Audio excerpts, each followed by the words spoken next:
Good morning बच्चों, सबको नमस्कार। देखो बच्चों, अपना जो टॉपिक है वो चल रहा था कौन सा, डायरेक्ट और इनडायरेक्ट नरेशन के बारे में आपको समझा रहे थे। और इसी क्रम में बच्चों आज हम आपको जो टॉपिक पढ़ाएंगे वो लास्ट वाली क्लास है आपकी इस पर, ठीक है। तो ऑप्टेटिव सेंटेंस क्या होते हैं बच्चों, आपको ये समझने चाहिए।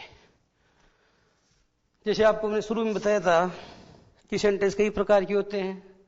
और बच्चों आपको याद होगा मैंने कहा था सबसे पहले आपको सिखाया हमने कि जो असर्टिव सेंटेंस होते हैं उनका डायरेक्ट से इनडायरेक्ट कैसे बनाया जाता है, ठीक है। और उसके बाद वाली क्लास थी बच्चों, उसमें असर्टिव के बाद में आपको हमने कहा एक होते हैं इंटेरोगेटिव सेंटेंस। और याद होगा आपको कहा था ये दो प्रकार के होते हैं, एक तो वो जो HV से शुरू होते हैं, एक जो WH वर्ड से शुरू होते हैं। जो बच्चों HV से शुरू होते हैं, since they are always replied either in affirmation or in negation, चूंकि उनका जवाब हमेशा स्वीकृति या स्वीकृति में दिया जाता है, that's why they are also known as yes no questions। इसलिए ऐसे वाक्यों को yes no questions भी कहा जाता है। और जो सेंटेंस WH वर्ड से शुरू होते हैं उनका जवाब बच्चों चूंकि यस और नो में दिया नहीं जा सकता है, इसलिए आप उनको क्या बोलते हैं, उन्हें बच्चों आप WH वर्ड क्वेश्चंस कहते हैं। क्लियर हो गई। इसके बाद में बच्चों आपको बताया हमने कि इंपेरेटिव सेंटेंस होते हैं और उनका भी डायरेक्ट से इनडायरेक्ट बनाना आपको सिखाया। और कहा कि बच्चों ये तीन प्रकार के भाव रखते हैं, या तो ऑर्डर या रिक्वेस्ट या एडवाइस। इंपेरेटिव सेंटेंस वो होते हैं जिनमें या तो ऑर्डर का भाव होता है, या रिक्वेस्ट का भाव होता है, या एडवाइस का भाव होता है। अब बच्चों आप जानते हो एडवाइस को सजेशन भी कहते हैं, ऑर्डर को कमांड भी कहते हैं, तो उससे कोई फर्क नहीं पड़ता है। अब बच्चों असर्टिव आपने जाने, इंटेरोगेटिव जाने, इंपेरेटिव जाने, फिर आपको हमने कहा कुछ वाक्य लेट से शुरू होते हैं। और जो लेट से शुरू होते हैं बच्चों वो दो प्रकार के होते हैं, एक तो वो जिनमें लेट के बाद में क्या आता है, अस आता है। एक वो जिनमें लेट के बाद में अस नहीं आता है, ठीक है। अस आता है तो ऐसे वाक्य में प्रपोजल का भाव होता है, आर भी तथा अस को दैट से जोड़ते हैं। और बच्चों लेट को शुड में बदला जाता है। और जो अस होता है उसे किसी में बदलेंगे, अस को बच्चों आप या तो वी में बदलते हो या फिर आप उसको दे में बदलते हो। वी में कब बदलते हो, जब रिपोर्टिंग वर्ब का सब्जेक्ट या ऑब्जेक्ट फर्स्ट पर्सन में होता है तो अस को भी शुड में बदला जाता है। लेकिन यदि रिपोर्टिंग वर्ब का सब्जेक्ट या ऑब्जेक्ट सेकंड पर्सन या थर्ड पर्सन का प्रोनाउन होता है तो अस को बच्चों दे शुड में बदला जाता है। यानी लेटस को वी शुड में बदला जाता है, या लेटस को दे शुड में बदला जाता है। लेकिन यदि लेट के बाद में अस नहीं आ रहा है तो कुछ नहीं करना, टू जोड़ना है, जैसे इंपेरेटिव में जोड़ते हो। जैसे मैंने आपको कहा, the SDM said, The SDM said to his peon, SDM ने अपने पियोन से कहा, let the boy come in, लड़के को अंदर आने दो। इनडायरेक्ट क्या बनेगा, the SDM ordered the boy to let the boy come in। इस तरीके से बच्चों आप बना सकते हैं, कोई परेशानी नहीं आती है। इसके बाद बच्चों आपको बताया क्या होते हैं एक्सक्लेमेटरी सेंटेंस। पिछली क्लास में ही तो बताया था। तो एक्सक्लेमेटरी सेंटेंस बच्चों वो होते हैं जिनमें क्या होता है, JSS का भाव होता है। JSS का मतलब बताया क्या, अगर बच्चों उसमें खुशी का भाव है तो रिपोर्टिंग वर्ब को बोलेंगे आप एक्सक्लेम्ड विद जॉय। यदि उसमें दुख का भाव हो तो आप कहेंगे एक्सक्लेम्ड विद सोरो।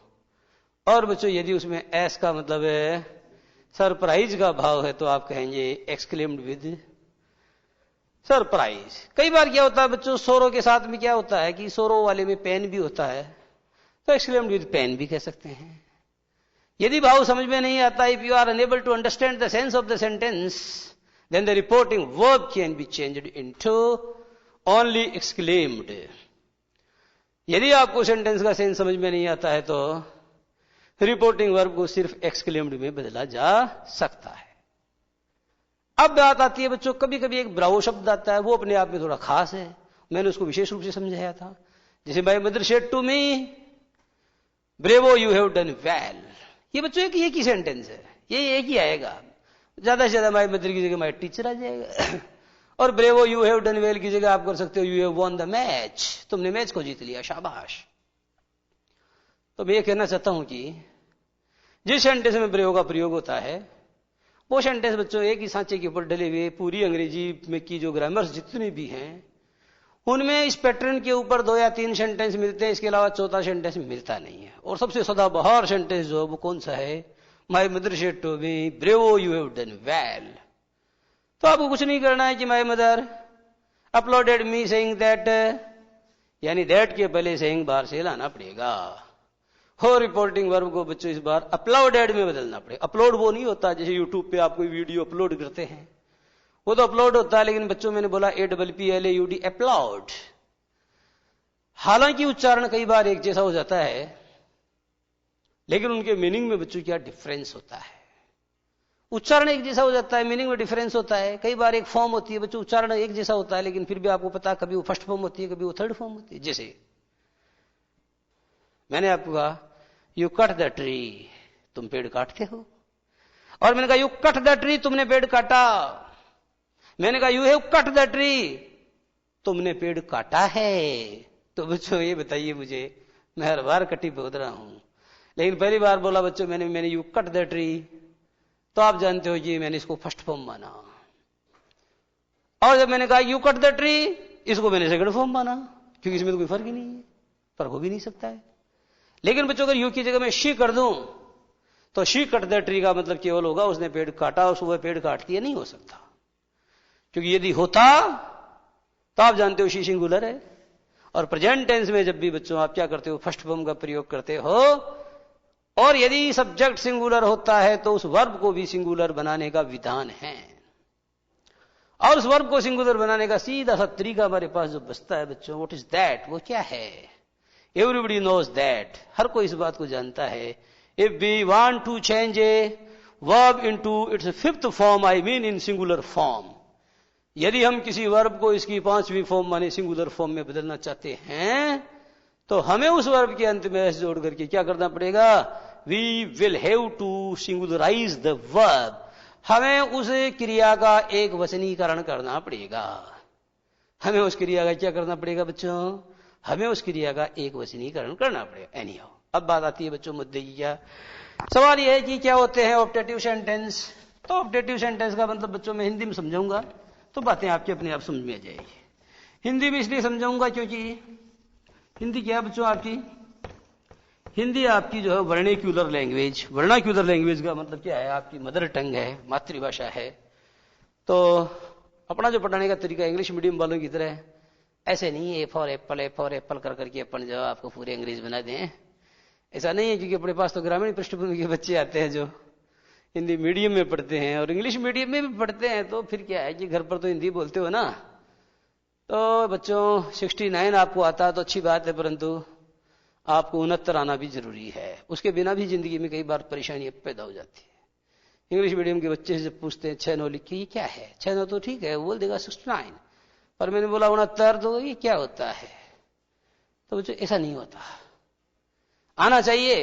इसलिए आना चाहिए क्योंकि आप लोगों को तो इंग्लिश बहुत कम आती है, इंग्लिश मीडियम में पढ़ते हो तो भी कम आती है। पर मुझे ये बताइए कि जब देश के ऊपर अंग्रेजों का राज था तब लोगों को जितनी अंग्रेजी आती थी उतनी अंग्रेजी आज के लोगों को कितना यहाँ इंग्लैंड को क्रिएट कर दो तो भी इतनी इंग्लिश नहीं आ सकती।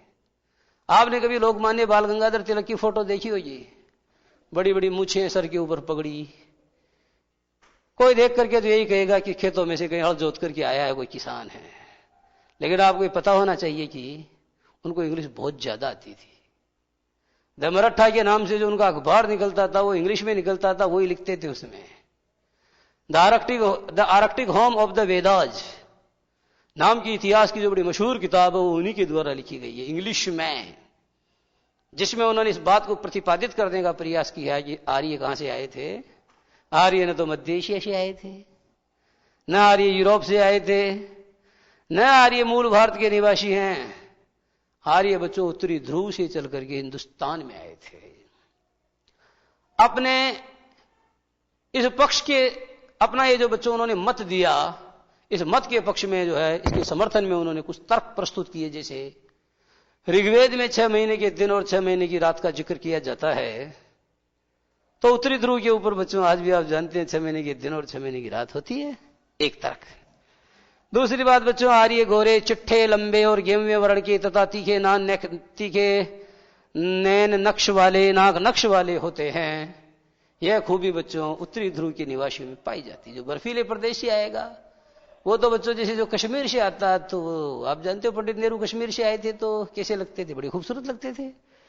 तो वहां के जो बर्फीले प्रांत से आएंगे उनका गौरवर्ण होना बहुत ही लाजमी है, और भी बहुत सारी बातें हैं। एनीहाउ, तो हम तो ये कहना चाहते हैं कि जिसका मतलब उन लोगों को इतनी अंग्रेजी आती थी फिर भी बच्चों उनको 69 का मीनिंग पता था।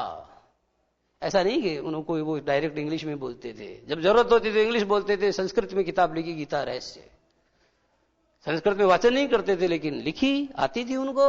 और हिंदी में जो आपका 69 है या और कोई दूसरी संख्या 69 में क्या बोलते हैं, 69 में 79 में बच्चा कंफ्यूज है। 79 को 69 बोलता है, 69 को 79 बोलता है, 39 को तो क्या बोलता है 49 बोलता है, 49 को क्या बोलता है 39 बोलता है। ये कन्फ्यूजन है, ये कन्फ्यूजन आप में बिल्कुल भी नहीं होना चाहिए। अब बच्चों अपनी बात पे हम आएंगे, जो बात मैं आपको पढ़ाने वाला हूं। तो बात दरअसल ये थी कि ऑप्टेटिव सेंटेंस बच्चों में आपको हिंदी में अपनी बात क्लियर करता हूं। जैसे मैंने आपको कहा किसी बच्चे ने आगे मेरे को डोक लगाया, मेरा मतलब प्रणाम किया, तो एक शिक्षक होने के नाते या उससे बड़ा होने के नाते उसके लिए कुछ आशीर्वचन कहना मेरा कर्तव्य बन जाता है। तो मैं कहूंगा भगवान तुम्हारा बेड़ा पार लगाए।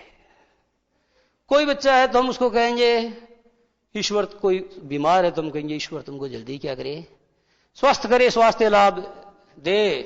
एक लाडा और लाडी, माने बना और बनी, माने दूल्हा और दुल्हन, माने एक ब्राइड और ब्राइड ग्रूम यदि आते हैं और हमसे आशीर्वाद मांगते हैं तो हम कहते हैं आपका जो वैवाहिक जीवन है वो कैसा हो, वो बड़ा कुशल हो। ध्यान देना बच्चों, मैं तत्व की बात समझाने जा रहा हूं। बाप मैं आपको कहता हूं कि आपका वैवाहिक जीवन कुशल हो।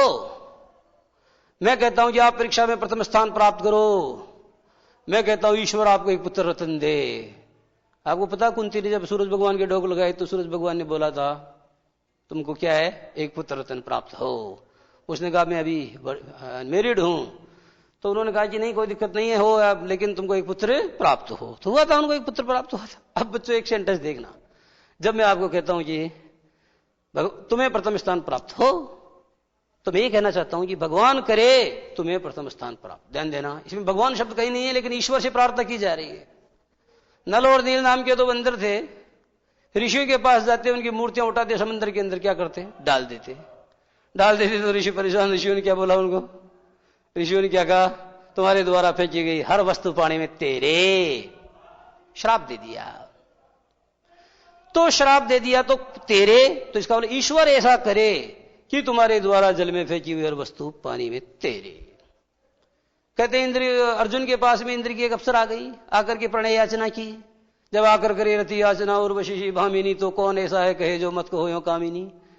तो इंद्र ने, अर्जुन ने उनको माता कहकर संबोधित किया और अप्सरा ने कहा कि तुम नपुंसक हो जाओ, नपुंसक हो जाओ, इंपॉर्टेंट मत रहो, तुम इंपॉर्टेंट हो जाओ। अब बात बच्चों ये है कि नपुंसक हो जाओ तो इसमें क्या है, इसमें श्राप है। मैं ये कहना चाहता हूं कि कोई भी वाक्य हो बच्चों जिसके अंत में नियम क्या आएगा, जरा ध्यान देना। किसी भी वाक्य के अंत में अगर ये आता हो तो उसमें 2 बातें हैं। अगर आप कोई अच्छी बात बता रहे हो, शुभ बात बता रहे हो, तो वो क्या होगा, वो आशीर्वाद होगा। बच्चों आशीर्वाद लिख लेना, बच्चों को लिखना नहीं आता, हिंदी वालों को बहुत गलत लिखते हो ना। आशीर्वाद नहीं होता, आशीर्वाद होता है। एक होता बच्चों शाप देते आप किसी को, तो ये शाप हो गया। कभी कभी हम ईश्वर से प्रार्थना करते हैं तो प्रार्थना में भी ये बात चली जाती है। अब जरा ध्यान देना, जैसे बच्चों तो ऐसे सेंटेंसेस में बच्चों क्या होता है, इंग्लिश में ऐसे सेंटेंसेस की पहचान होती है कि ऐसा सेंटेंस में से शुरू होता है और में के बाद में गॉड का प्रयोग भी होता है और अंत में फुल स्टॉप नहीं, इस चिन्ह यानी मार्क ऑफ इंटरजेक्शन का प्रयोग होता है। अब बच्चों ध्यान दो, कभी कभी में तो आता है पर गॉड नहीं आता, पर आप समझ जाते हो। जैसे मैंने आपको कई सेंटेंस बच्चों ऐसे जैसे may you pass the exam with bright, may you pass the exam with क्या बोलते हैं, may you pass the exam with flying colours, आने वाली परीक्षा को तुम क्या करो, फ्लाइंग कलर्स के साथ में पास करो। तो मैं ही बोला, मैंने गॉड नहीं बोला, लेकिन गॉड अंडरस्टूड है। उसी तरीके से बच्चों गॉड ब्लेस यू, गॉड तो बोला लेकिन मैं नहीं बोला, गॉड ब्लेस यू इसका मतलब है मैं गॉड ब्लेस यू, मैंने बोला या नहीं बोला पर वो अंडरस्टूड है। अगर मैं उसमें नहीं होता तो ब्लेस का प्रयोग नहीं होता, ब्लेसेज का प्रयोग होता। गौर से देखो बच्चों, गॉड ब्लेस और यू। अब दूसरा सेंटेंस देखो, शी लव, ठीक है, शी लव और लिख दिया बच्चों मैंने him.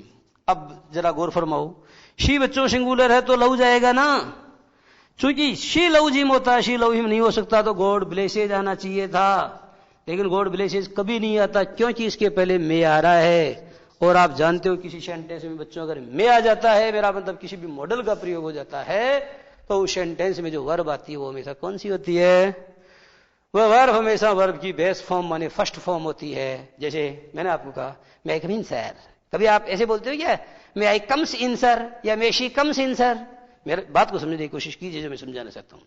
She can speak French, क्या ऐसे बोलते हैं she can speaks French, she can spoke French, she can speaking French. प्रतिपादित तथ्य यह है कि जो एस्टेब्लिश्ड रूल है बच्चों वो ये है, a modal shall always be followed by the first form of the main verb.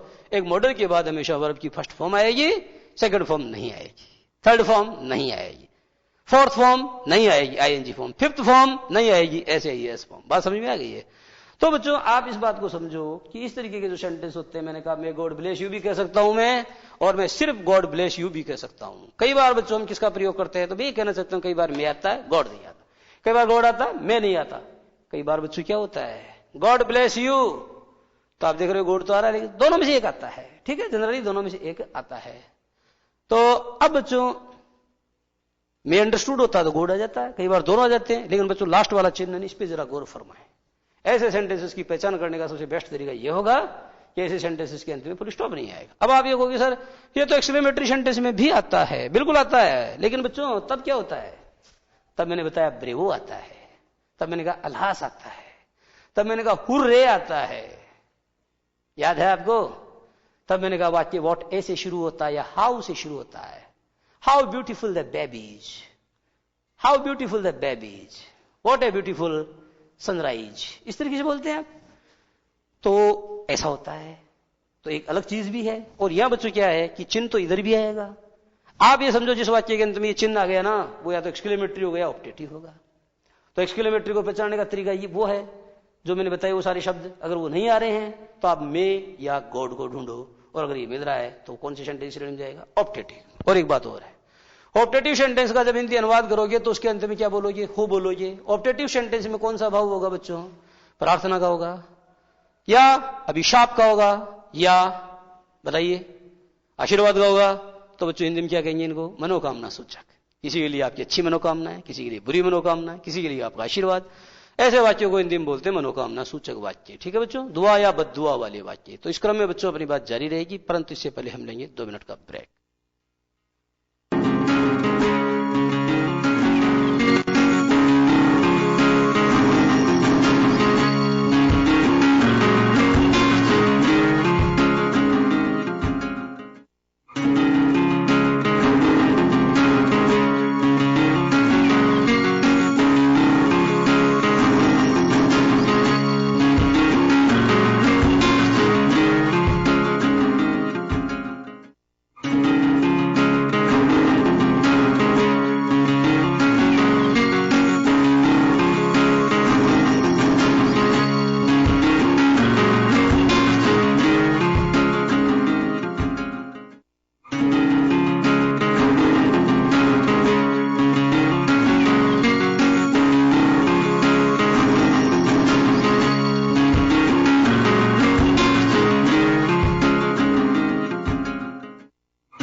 बातें बच्चों सारी समझा दिए, आपको प्रैक्टिस कराने का काम है। देखो क्या प्रैक्टिस करेंगे आप।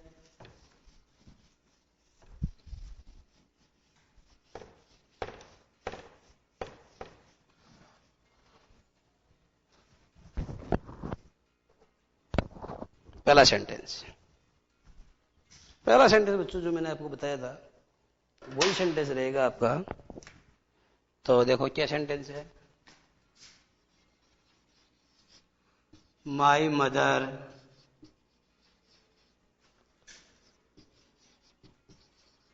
said to me,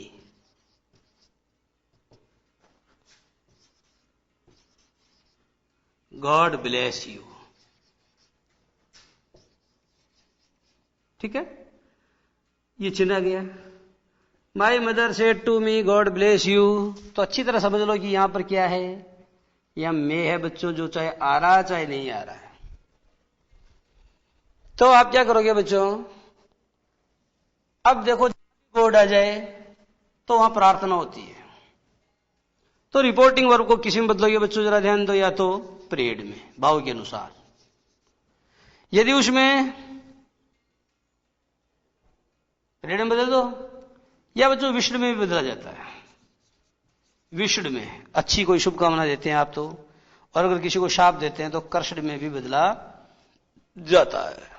लेकिन यह ध्यान रहे कि यदि आरएस में यह है बच्चों रिपोर्टेड स्पीच, इसमें कहीं भी गॉड शब्द का जिक्र हो रहा है तो फिर आपको उसको प्रेड में ही बदलना चाहिए। यदि रिपोर्टेड स्पीच में कहीं पर भी गॉड शब्द का प्रयोग हुआ है तो आपको उसे किस में बदलना चाहिए, उसे प्रेड में ही बदलना चाहिए। अब बच्चों एक हो गई विष्ड और एक हो गई कर्षड। कर्षड कब होती है, जब कोई किसी को बुरी बात कहता है, जैसे हर्मिट सेड, हर्मिट ने कहा may you all go to hell. Hermit said, hermit ने कहा may you all go to hell, भगवान करे तुम सब कहां जाओ, तुम सब बच्चों नरक में जाओ।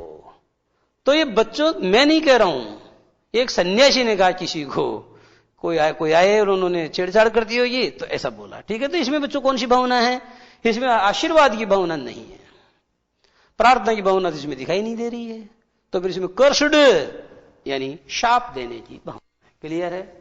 अब अपन बच्चों इस सेंटेंस को, ये दिया हुआ जो क्वेश्चन है आपका सवाल है, इस सवाल को हम क्या करेंगे, सॉल्व करेंगे। तो कैसे सॉल्व करें, सबसे पहले बच्चों माई मदर सब्जेक्ट है, यूं का यूं उतरेगा, ये उतार दिया माई मदर को, जस का तस उतार दिया माई मदर। अब बच्चों इसको टॉड में बदलेंगे, टॉड में तो कब बदलते, यदि ये असर्टिव सेंटेंस होता तो। और बच्चों इसको हम आस्क्ड या इंक्वायर्ड में नहीं बदलेंगे। आस्क्ड या इंक्वायर्ड में कब बदलते, यदि ये इंटेरोगेटिव सेंटेंस होता तो।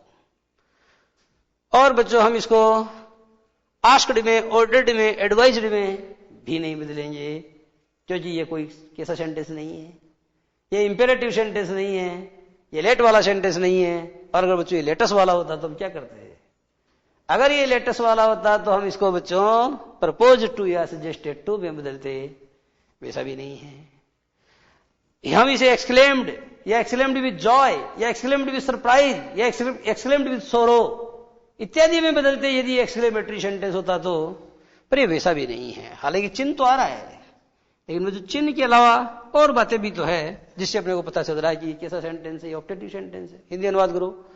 मेरी माँ ने मुझसे कहा गॉड ब्लेस यू, ईश्वर तुमको क्या दे, आशीर्वाद दे, ईश्वर की तुम पर कृपा बनी रहे, ईश्वर की तुम पर कृपा बनी रहे, ऐसा सेंटेंस है। तो बच्चों अगर आप मेरे से पूछोगे सर आपकी माँ ने आपको क्या कहा, तो मैं कहूंगा मेरी माँ ने प्रार्थना की कि मुझ पर ईश्वर की कृपा बनी रहे। मेरी माँ ने यह प्रार्थना की कि मुझ पर ईश्वर का साया बना रहे, मुझ पर ईश्वर की जो है नजरे इनायत कायम रहे, ऐसा मैं कहूंगा आपको। तो अब बच्चों जरा ध्यान देना, माई मदर टू को किसी में बदलेंगे, प्रेड में। अब बच्चे क्या गलती करते हैं कि प्रेड ये बाद में मी लगा देते हैं। अब बच्चों जरा ये बताओ, मेरी माँ ने प्रार्थना की कि मुझ पर ईश्वर की कृपा बनी रहे, तो मुझे बताओ मेरी माँ ने प्रार्थना मुझसे की या ईश्वर से की। तो और बच्चे का जवाब होगा कि साहब आपसे थोड़ी करिए, आपके लिए तो की है उसने तो, लेकिन वो तो ईश्वर से कर रही है प्रार्थना। क्योंकि ईश्वर से कर रही है इसलिए बच्चों प्रेड के बाद में ऑब्जेक्ट का प्रयोग कभी नहीं होता है। अगर आपने प्रेड में कर दिया तो मेरी माँ ने मुझसे प्रार्थना की। अब आप कोई सर ऐसे कर देंगे, my mother prayed for me, ये चल सकता है, चलने लायक है, पर बच्चों ऐसा कभी होता नहीं है। नियम इतना सा है कि यदि रिपोर्टेड स्पीच में कोई गॉड शब्द का प्रयोग हुआ है या उस सेंटेंस के भाव से आपको ऐसा लग रहा है कि प्रार्थना की जा रही है और आपने रिपोर्टिंग वर्ब को प्रेड में बदला है, तो प्रेड के बाद में ऑब्जेक्ट को डिलीट कर दिया जाता है। The object should be omitted, the object of the reporting verb, the object of नहीं बच्चों, द ऑब्जेक्ट टू ऐसे बोलना चाहिए। ऑब्जेक्ट के बाद में ये क्या ऑब्जेक्ट आता है, उसके बाद में ऑफ नहीं आता। The object to reporting verb should be omitted, उसको ओमिट कर देना चाहिए, उसको हटा देना चाहिए, तो हटा दिया हमने। माई मदर प्रेड, अब आरबी तथा आरएस को दैट से जोड़ो, ये जोड़ दिया। माई मदर प्रेड दैट, ठीक है बच्चों, माई मदर प्रेड दैट, कर्ता कौन है, गॉड। अब गॉड है तो बच्चों ये तो गॉड लगा दिया, अभी मैं इधर आएगा, आप ये कोई सर में तो था ही नहीं, मैंने कहा हो ना हो, इसमें दिखाई नहीं दे रहा है बच्चों, बट आपको क्या करना पड़ेगा, बाहर से लाना पड़ेगा। कैसे लाते हो, बाहर से। डमी होते हैं वो बाहर से नहीं लाए जाते, बताया था कि मैंने आपको ऐसा। जैसे बच्चों मैंने आपको कहा कि Ram is writing a letter, negative बनाओ, तो आपने कहा Ram is not writing a letter, कोई समस्या नहीं है। लेकिन मैंने कहा Ram writes a letter, negative बनाओ, तो आपको कि Ram not writes a letter, इस थोड़ी बनेगा। Ram does not write a letter, does कहां से आया, बाहर से आया ना। तो कॉमन सेंस का प्रयोग करते हुए अप्लाइंग योर डिस्क्रेशन, अपने कॉमन सेंस का प्रयोग करते हुए आपको मैं बाहर से लाना पड़ेगा। बात समझ में आई है। तो आपका मतलब ये हुआ कि my mother prayed that God, अब मैं जब इधर जाएगा तो सब जानते हैं माइट में बदलेगा, गॉड माइट ब्लेस यू। बच्चों क्या है, सेकंड पर्सन, ऑब्जेक्ट के अनुसार बदलेगा। यू ये जो वर्ब के बाद आ रहा था ये ऑब्जेक्ट है, तो बच्चों ये भी ऑब्जेक्ट ही है, तो फिर कोई समस्या नहीं है, या मी का मी लगा दो। अब आपका सेंटेंस बनके तैयार हो गया है, my mother prayed that God might bless me, my mother prayed that God might bless me. तो बच्चों इस तरीके से आपने देखा कि एक सेंटेंस आपने बनाया। अब मैं आपको सेंटेंस दूसरा देता हूं बच्चों। She said to the robber may you all go to hell, may you go to hell. देखो बच्चों दोनों का फर्क है। She said to the robber, उसने रॉबर से कहा, रॉबर आया, रॉबर कौन होता है, लुटेरा होता है, डाकू होता है, आया उसको लूटा, तो उस बेचारी से और तो कुछ बनाया नहीं, तो अंत में कम से कम उसको क्या है कि बद्दुआ तो दे ही सकती है ना। तो बच्चों फिर जो कमजोर आदमी होता है, हरे को हरि नाम, ये रामदास ऋषि दिनकर की बड़ी मशहूर किताब है, हरे को हरि नाम। इसीलिए तो बच्चों हमारे ऊपर क्या हुआ, इसलिए तो कहते हैं कि साहब भक्ति किधर से आई, तो लोगों का मानना है कि साहब भक्ति तो दक्षिण भारत से आई थी। भक्ति की लहर जो सबसे पहले किधर चली, दक्षिण भारत में चली, और भक्ति द्राविड़ उपजी ले आए रामानंद, रामानंद जो गुरु थे कबीर के, वो जो है भक्ति की धारा को यहां लेकर के आए थे, कहां, उत्तरी भारत में। तो कुछ विद्वानों का यह मानना, आचार्य रामचंद्र शुक्ल जैसे कहते हैं कि साहब भक्ति क्यों जन्मी, क्योंकि उस जमाने में भारत के लोगों पर मुस्लिम शासकों के द्वारा अत्याचार किए जा रहे थे। जब आप पर कोई अत्याचार करे, जब आप पूरी तरह अपने आप को असमर्थ, असहाय, हेल्पलेस महसूस करो, तो फिर बच्चों वही याद आता है। हालांकि हमारे आजकल के कुछ वामपंथी जो चिल्लाते रहते हैं कि साहब भगवान तो होता ही नहीं, किसी ने देखा नहीं है। अरे नहीं देखा है, लेकिन फिर जब तुम्हारे सारे पर मरा जाते हैं तब फिर भगवान मेरी पार लगाना, फिर तुमको वही याद आता है ना। तो कहने का मतलब यह है कि किसी तथ्य को, किसी सत्य को नकारना बहुत आसान होता है, लेकिन बच्चों उसको तन मन खून के कतरे कतरे से आप बाहर निकालो तो जाने।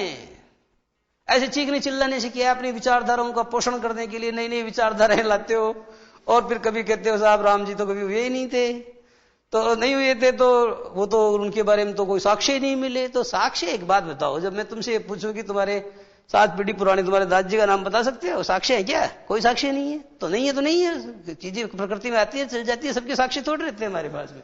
तो बच्चों ये बातें हैं।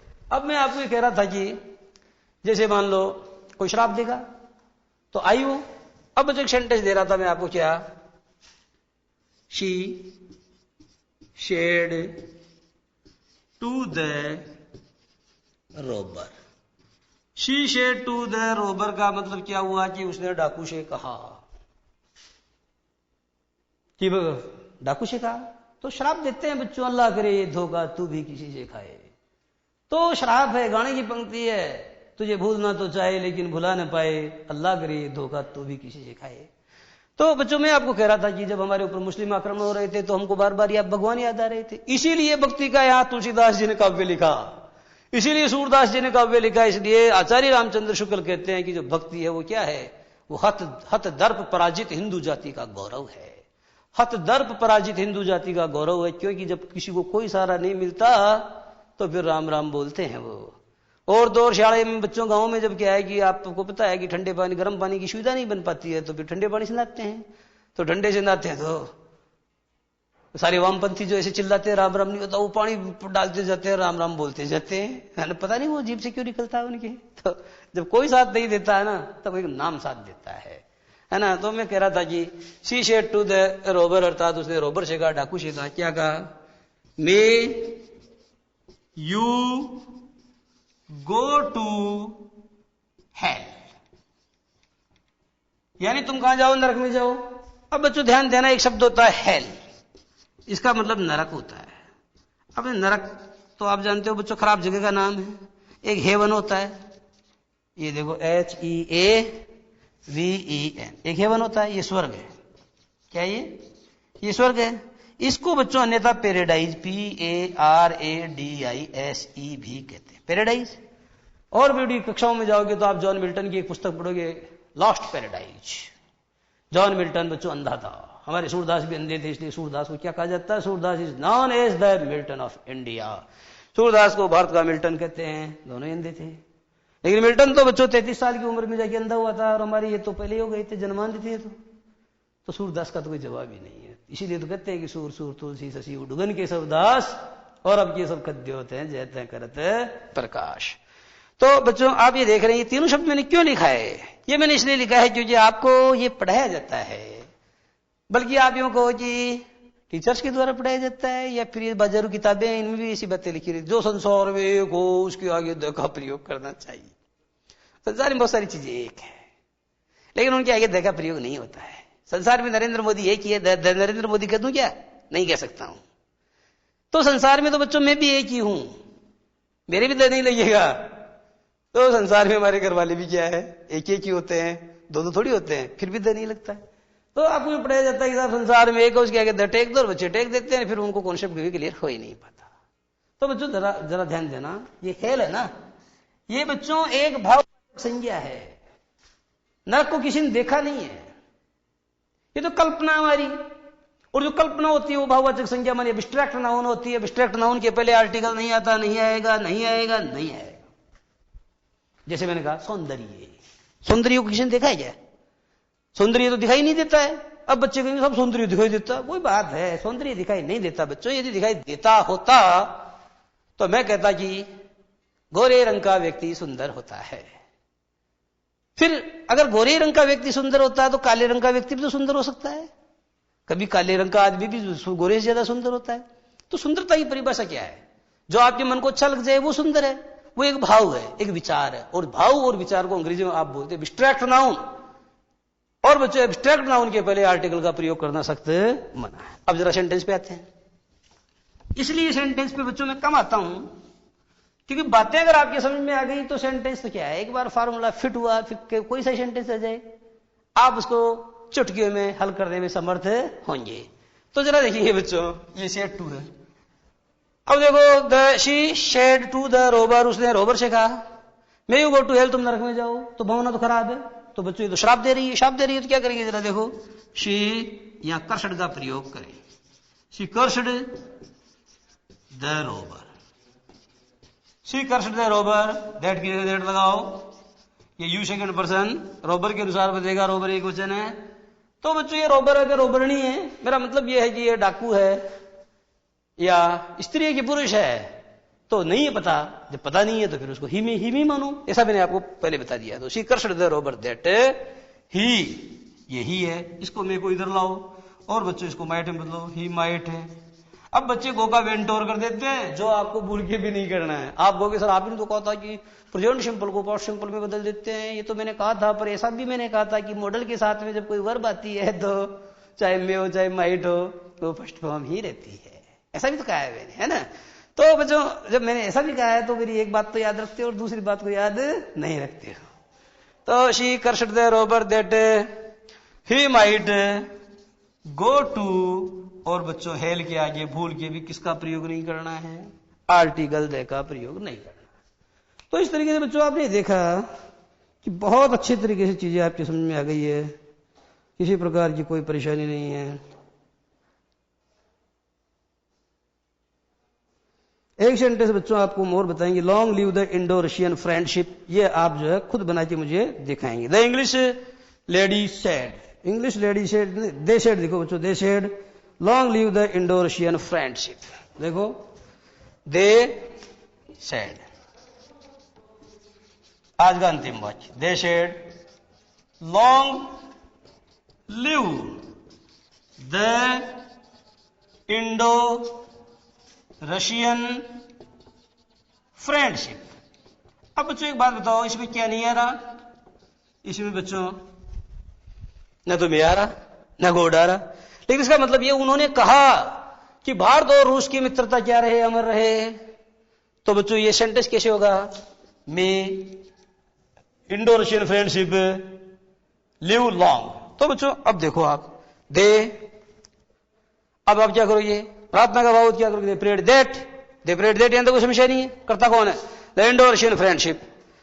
फिर बच्चों माइट ले जाओ, माइट, फिर आएगा वर्ब लिव, और ये लॉन्ग लास्ट में चला जाएगा, लॉन्ग लास्ट में चला जाएगा, क्योंकि ये नियम है कि यदि मॉडल का प्रयोग कर रहे हो और बच्चों वर्ब भी आ रही है तो उन दोनों का प्रयोग आपको कहां करना चाहिए, पास पास करना चाहिए, बहुत पास करना चाहिए।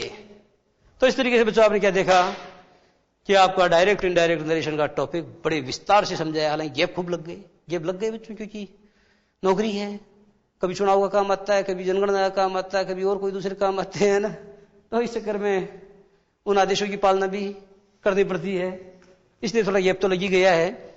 लेकिन गैप चाहे कितना ही लगे, मैंने पढ़ाने में कोई कंजूसी नहीं की है, एक एक पॉइंट बच्चों मैंने बड़े विस्तार से आपको समझाया है। और मैं आशा करता हूं कि इस टॉपिक को पढ़ने के लिए आपको रिवीजन तो अपनी जगह है, बाकी टॉपिक जीवन में आपको कभी किसी दूसरे सर से पढ़ने की आवश्यकता नहीं पड़ेगी, ऐसी मैं आशा करता हूं आपसे। और आज की बात बच्चों यही समाप्त, और आगे वाली बात अगली क्लास में। नमस्कार।